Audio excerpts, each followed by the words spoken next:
Аллахтын элчилерин бири-биринен өзгөчөлөнүп, бул дагы мурунку отко сыйынгандардын, мушриктердин же болбосо китебелеринин кадамдарынан болгон. Мисалы, мушриктер болсо отко сыйынгандар такыр эле пайгамбарларды жокко чыгарган, ишенбеген. Ал эми мурунку китеп ээлери болсо бири Мусага ишенсе, яһуттар Муса пайгамбар гана десе, христиандар Исага гана ишенебиз деген. Ошентип бири-бирине кагыштырып, пайгамбарларды, Аллахтын элчилерин бири-бирине чабыштырып айырмалаган. Ислам келгенде эмне деди? Ислам келгенде кайсы бир адам бир эле пайгамбарга ишенбей турган болсо, ал бардык пайгамбарга ишенбегендей болот. Мен Аллахтын элчиси Мухаммад алейхиссалату вассаламга ишенип атам, мен мусулманмын десе да, бирок Исага ишенбесе, мусулманчылыктан чыгып кетет, Алла сактасын. Же Ибрахимге ишенбейм десе, же Мусага ишенбейм десе, бир пайгамбарга ишенбей коюп, жалпы пайгамбарга ишенбей койгондой болот. Мурунку адамдардын сөздөрү өйдө ылдый болгон. Бир пайгамбар ишенип, экинчи пайгамбар ишенбей койгон.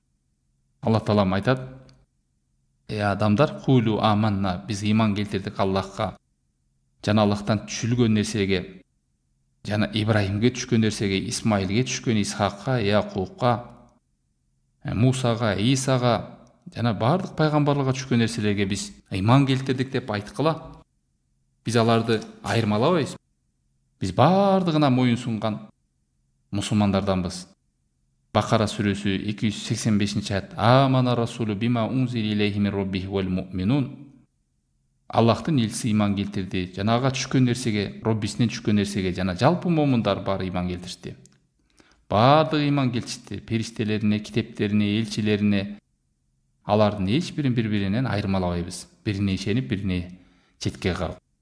Ошондуктан имандын 6 рүкүнү ошонун бири элчилерге ишенүү. Бардыгына, Аллахтан түшкөн элчилердин бардыгына ишенүү. Жибрил аркылуу вахый кылып канча деген пайгамбарлар элчилер келген. Ошон үчүн Жибрил да келип Аллахтын элчисинен иман жөнүндөн кабарлаңызчы, иман жөнүндөн айтып бериңизчи дегенде, ошо 6 нерсени айткан. Аллахка иман келтиришиң, периштелерге, китептерине, элчилерине, акырет күнүнө, тагдырга. Мен иман келтирдим деп ушунун бирөөнү эле четке кага турган болсо, имандуу болбойт. Бардыгына иман келтириш керек. Жана жогоруда айтканда, бирин эле капыр болсо, иман келтирбейм десе, бардыгына иман келтирбеген болот. Ошон үчүн кээ бир коомдордун бир пайгамбарды жалганга чыгарганды бардыгына жалганга чыгар деп Алла Таала сыпаттаган. Шуара сүрөсү 105-аятта Каззабат коому Нухил мурсалин. Нухтун коому пайгамбарларды жалганга чыгарды деген. Каззабат Адул мурсалин. Ад коомудагы бардык пайгамбарлар жалганга чыгарды деген. Эмне алар бардык пайгамбарды көргөн жок да. Алар өздөрүнө келген пайгамбарды жалганга чыгаргандай, бардык пайгамбарларга жалганга чыгарган бар. Каззабат Самудул мурсалин. Самуд коомудагы бардык элчилерди жалганга чыгарды. Алла сактасын. Бул дагы жахилиядагы адамдардан. Эми бул усули болсо, азыркы доордо исламдын бир бөлүгүн ишенип, бир бөлүгүн таштап салуу, буга байым дебүү, Алла сактасын.